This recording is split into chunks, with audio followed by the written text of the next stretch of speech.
It's June 3rd here in Seoul. I'm Choi Min-jung.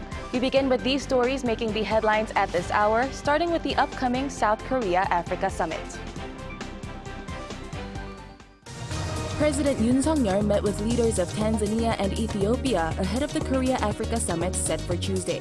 He will also hold bilateral summit talks with at least 10 African leaders today. Hundreds more North Korean filth balloons were discovered across the nation over the weekend, as the regime sends a second round of trash-carrying balloons across the border on Saturday. Pyongyang says it will stop sending the balloons for the time being. Former President Donald Trump says it could be the breaking point for the public if he is sentenced to jail. The remarks come after he was found guilty in his hush money trial last week. Ahead of the Korea-Africa summit, which starts tomorrow, President Yoon Suk-yeol met the leaders of Tanzania and Ethiopia over the weekend. Through these meetings, Seoul aims to build a robust partnership with these countries while looking to secure key mineral resources. Our Kim Jung-sil reports. With the much-anticipated first-ever Korea-Africa summit just one day away, the South Korean president met with the leaders of Tanzania and Ethiopia over the weekend. At a lunch meeting on Sunday, President Yoon met with Tanzanian President Samia Suluhu Hassan and signed an MOU on the stable supply of key minerals. President Yoon expressed his hopes for a swift conclusion of negotiations for an economic partnership agreement between the two countries. President Hassan said she hopes more South Korean companies would participate in Tanzania's development projects. Later on Sunday, President Yoon had dinner with Ethiopian Prime Minister Abiy Ahmed Ali and discussed ways to improve their bilateral cooperation.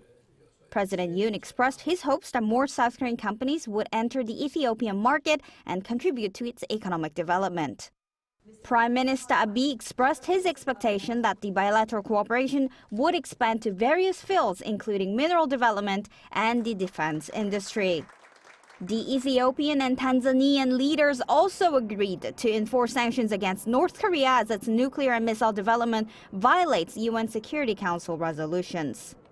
On Monday evening, a night before the summit's opening on Tuesday, President Yoon will host a welcome dinner for the attending leaders and delegations. Kim Jung-sil, Arirang News. Securing critical mineral imports and boosting trade ties with Africa are some of the aims for the upcoming Korea-Africa summit. That's according to President Yoon Suk-yeol in an interview with AFP released on Sunday. Yoon said South Korea is, quote, a high-tech manufacturing powerhouse, but it relies heavily on imports for over 95% of its raw mineral needs. Some main minerals include cobalt and platinum. The president also said he hopes to share South Korea's experiences of quick economic growth with the participants, as well as growth in infrastructure cooperation. On Monday, he will welcome at least 10 summit participating African leaders at his office for a short bilateral summit, starting with Lesotho and ending with Cabo Verde. The defense chiefs of South Korea, the U.S., and Japan agreed on Sunday to launch a trilateral multi-domain exercise dubbed the Freedom Edge. The agreement comes amid joint efforts to bolster security cooperation against North Korea's continued threats. Our Lee Seung-jae has more. South Korea's defense ministry announced Sunday that Seoul, Washington, and Tokyo agreed to launch a trilateral multi-domain exercise this summer in a move to strengthen security cooperation against Pyongyang's evolving threats. The ministry said the agreement was reached between the defense chiefs of the three countries during three-way talks on the sidelines of the Shangri-La Dialogue Security Conference in Singapore over the weekend. Dubbed Freedom Edge, it will be held across a number of domains, including cyber, air, maritime, and underwater. The exercise takes its name from bilateral exercises the U.S. holds with its two Asian allies, Freedom Shield with South Korea and Keen Edge with Japan. No further details of the planned three-way exercise, including the timing or location, were provided. While the three allies have previously held joint maritime and air drills, this summer's Freedom Edge would mark the first exercise of its kind after their leaders agreed on various efforts to deter North Korea's nuclear and missile threats at Camp David last year.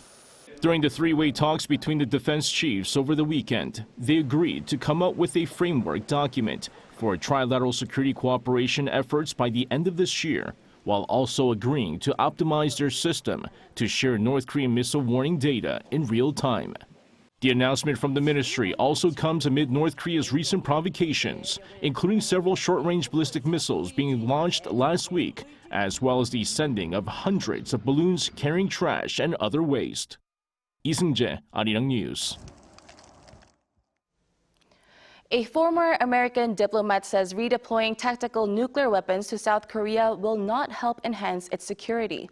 Another expert says Pyongyang will try to increase its leverage by advancing its missile programs before it considers returning to talks with the U.S. Our Peunji had the experts' take at the Jeju Peace Forum. The chief U.S. negotiator during the 1994 North Korean nuclear crisis, Robert Gallucci, has said it's a bad idea for the U.S. to consider redeploying tactical nuclear weapons to the Korean peninsula. While visiting South Korea for an annual peace forum held on Jeju Island, he said having these weapons on South Korean territory would not improve the country's security. You're not doing the South Koreans any favors, you're certainly not doing the North Koreans any favors, and you're not doing the United States of America any favors, because you are arguing for weapons of mass destruction to be reintroduced to the environment on the Korean Peninsula. In a press conference on Friday, he also added that it's important for Washington to work closely with Seoul and to focus on normalizing relations with North Korea before talking about denuclearization. We should talk about normalization of relations, and only after we succeed to some degree at that, and in so doing reduce the risk that North Korea perceives it must run with the United States of America, only after we succeed in changing that calculation should we think there's any prospect of moving them on their nuclear weapons program, freezing the program, reducing it, never mind eliminating it. We'll get to that, hopefully. Another expert who took part in this year's Jeju Forum said even if Trump is re-elected, North Korea will only return to talks if Kim Jong-un feels there will be a successful deal. Remembering the failure of the Hanoi summit and the embarrassment he felt, I don't think he's going to return to talks right away. I think he's going to try to increase his leverage by advancing his missile program first. Former U.S. President Donald Trump walked out of the Hanoi summit in February 2019, after Kim Jong-un asked for the removal of nearly all sanctions on North Korea, in exchange for dismantling the nuclear facility in Yongbyon. Noting that there is 0% chance of negotiation between Washington and Pyongyang under the Biden administration, she said the North will likely continue to engage in provocations this year in order to perfect its weapons capability. Peunji, Arirang News, Jeju.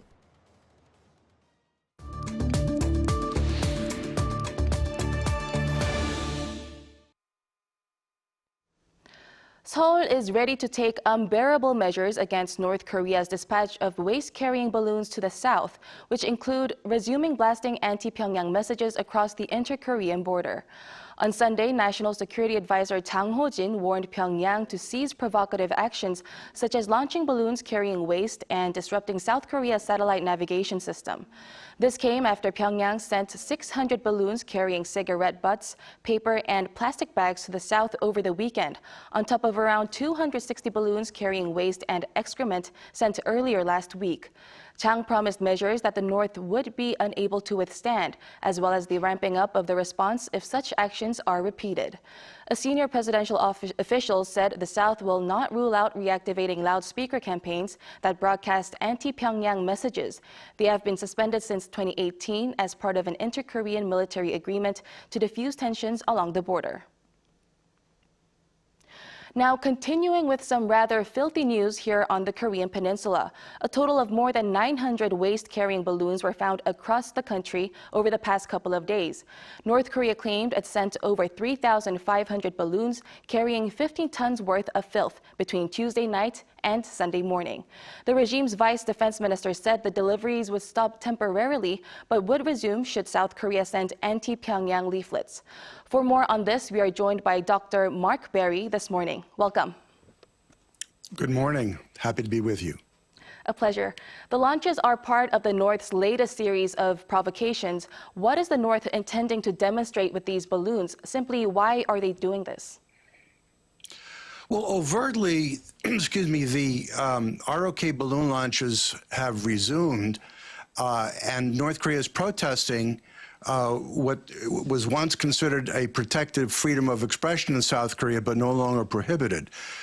So being an extremely prideful society, the North is reacting this way because it feels belittled and marginalized and treated like the clear loser in the 75 years of inter-Korean competition.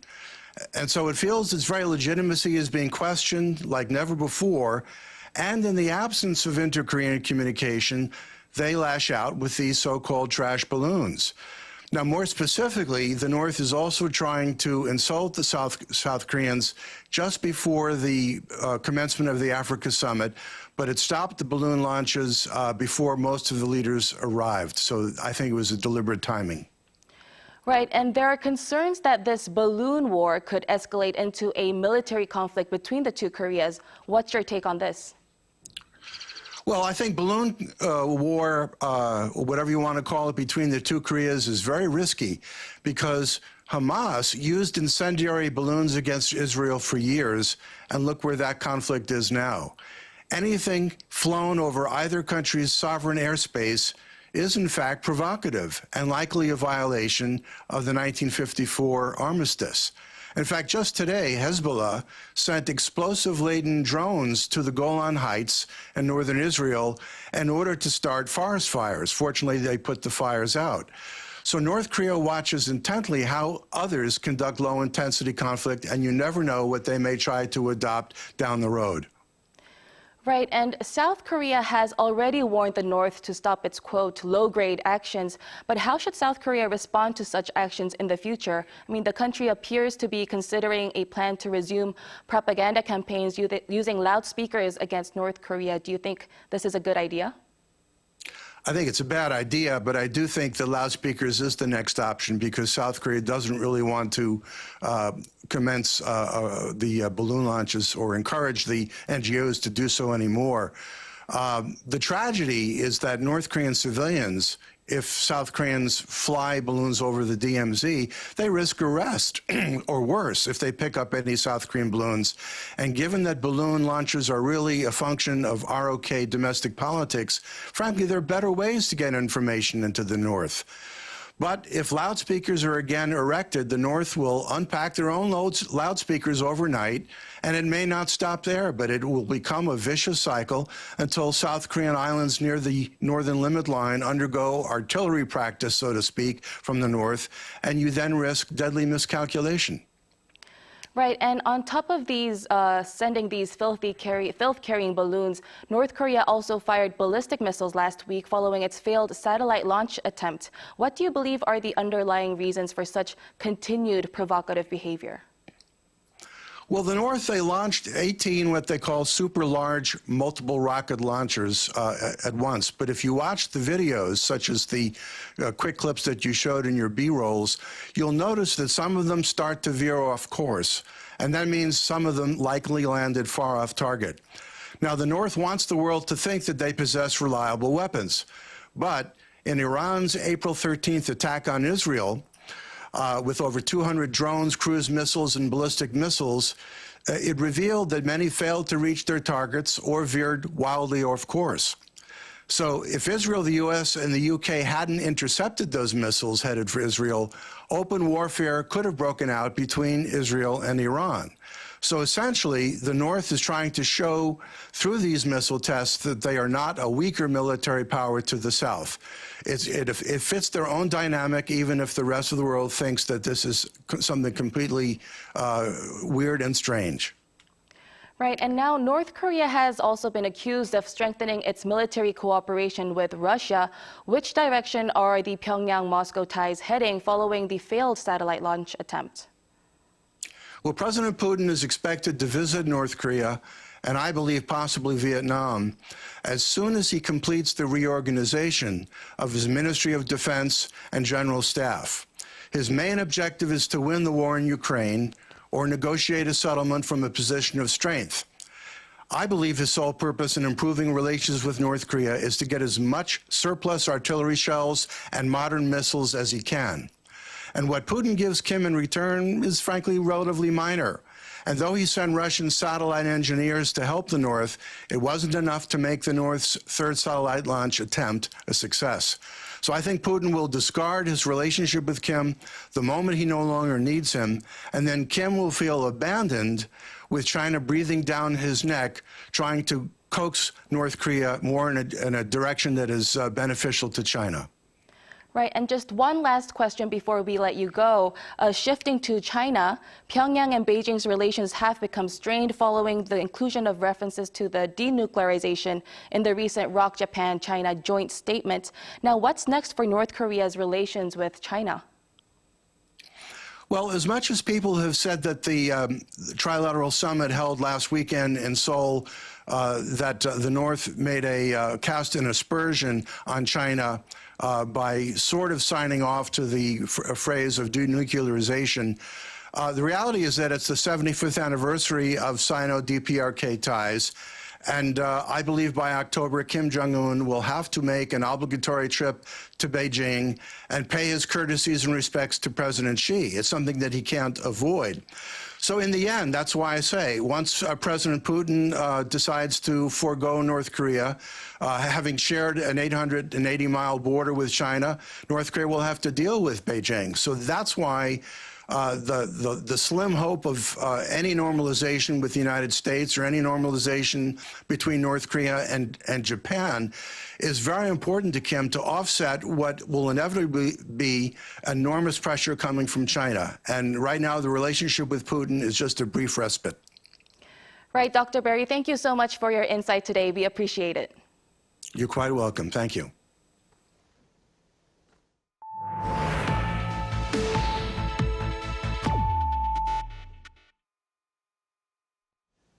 Former President Donald Trump says it would be tough for the public to take if he is sentenced to house arrest or jailed. In an interview with Fox and Friends Weekend, which aired Sunday, Trump was asked about the possibility of being given house arrest or a prison sentence after being found guilty on all 34 counts in his hush money trial last week.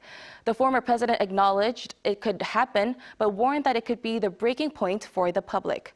Trump is set to be sentenced in New York on July 11th, days before the Republican National Convention.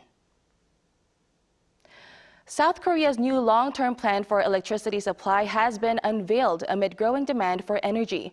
The country aims to build the 3 new nuclear reactors by 2038 to cut carbon emissions. An Sung-jin with the latest. South Korea is turning its eyes to carbon-free energy sources. The Committee for Long-Term Electricity Supply and Demand delivered its plan to the government on Friday, amid efforts to curb carbon emissions and increase the use of renewable energy. The plan, which highlighted the use of nuclear power, included the aim of building up to 3 new nuclear reactors by 2038. It's the first time since 2015 for the biennial energy blueprint to outline the construction of new nuclear reactors. The country's energy blueprint also featured plans to build SMRs or small nuclear reactors by 2035.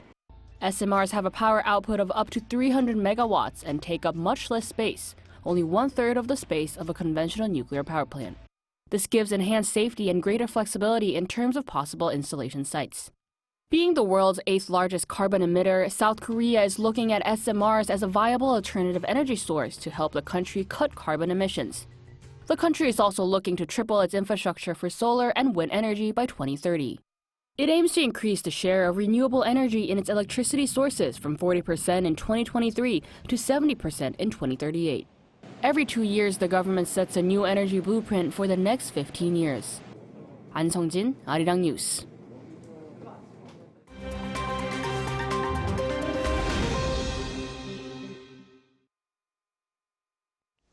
Good morning, I'm Kim Si-young, and now we turn off to stories from around the world. We begin today in the U.S., where a mass shooting just after midnight on Sunday local time in Akron, Ohio, has left at least 1 dead and 24 injured. Akron City Police Department have said that no one has yet been arrested or identified as a suspect. According to local media sources, officers at the scene discovered dozens of bullet casings and a gun. In a joint statement, Akron Mayor Shamas Malik and Police Chief Brian Harding said that the incident in a residential area of the city was a horrific shooting, saying they need the help of our community for anonymous sources of information on the shooting. Now to elections in South Africa, where the country's president and head of the ANC party, Cyril Ramaphosa, called for unity on Sunday as results showed that the African National Congress had lost its outright majority for the first time in 30 years.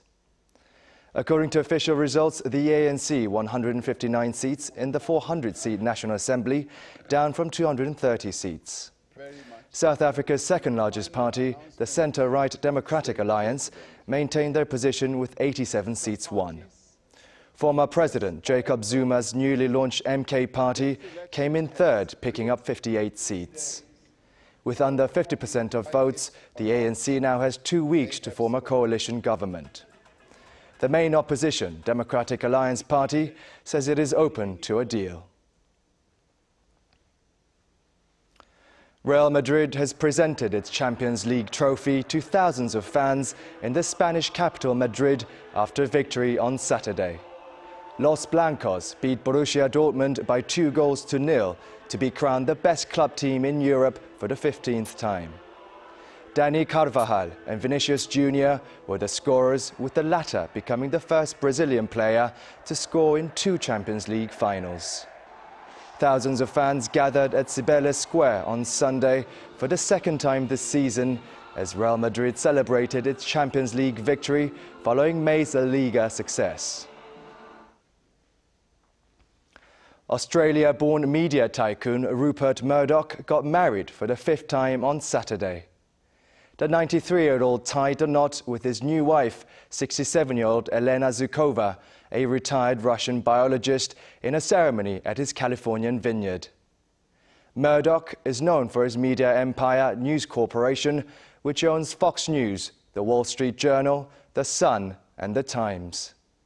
He stepped down from his roles in News Corp Media Holdings and Fox News last year, leaving one of his 6 children, Lachlan Murdoch, to head both companies.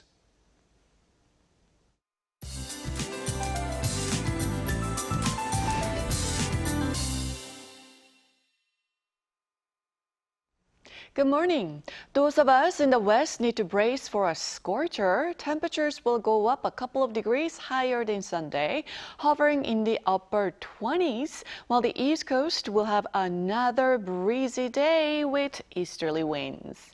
Southern parts of the country, meanwhile, will have on and off passing rain from late this afternoon into tonight, along with thunderstorms.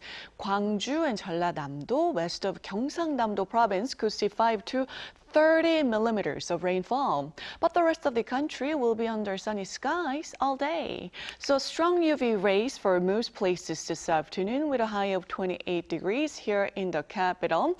Daejeon and Chuncheon will see a high of 27 degrees Celsius. The air quality will be normal to good nationwide all day today. As we kick off the month of June, temperatures will be trending in the right direction. By Wednesday, Seoul will see a high of 30 degrees Celsius, and morning temperatures will also get warmer. Sunny and dry weather in the forecast for this week. With that in mind, let's take a look at the international weather conditions.